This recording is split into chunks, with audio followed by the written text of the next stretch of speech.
বাবাকে একটা video call দি।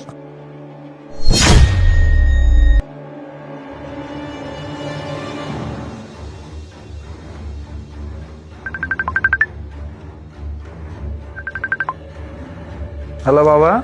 বাবা তুমি আজকে বাড়িতে চলে এসো। কেন বাবা, কি হয়েছে?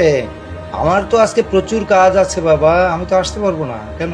তোমাকে আসতে পারছি, তুমি আসো। নইলে এসে গেছে।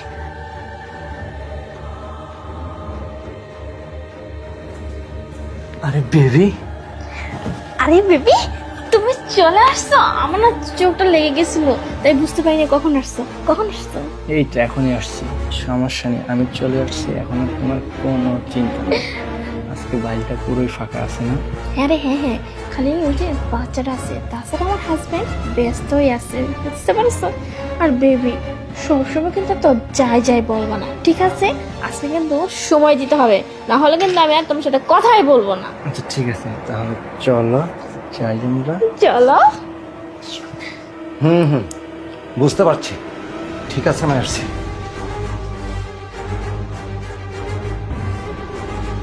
বেবি, আজকে অনেক মজা পাইলাম। আচ্ছা, তুমি তোমার স্বামীকে ডিভোর্স কবে দিবে বলো তো? তোমার এই বুড়ার সাথে থাকতে ভালো লাগে?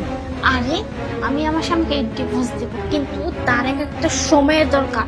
সেই সময়টা না বের করতে পারলে হুটহাট করে ডিভোর্স দিলে সমস্যা হবে, বুঝতে পারছো?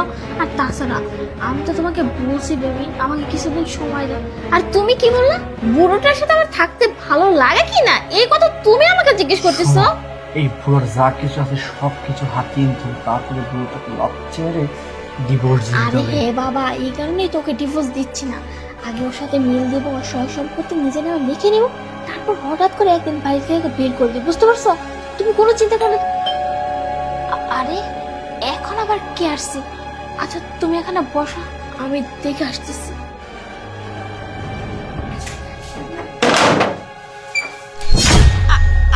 আরে বুলবুল, তুমি হঠাৎ করে বাড়িতে কেন চলে আসলে? হ্যাঁ, ছুটি হয়ে গেল আর এই কারণে আমি চলে আসলাম। আর আমি জানি যে তোমাকে হঠাৎ করে গিয়ে চমকে দেবো, এই কারণে এইভাবে আসা।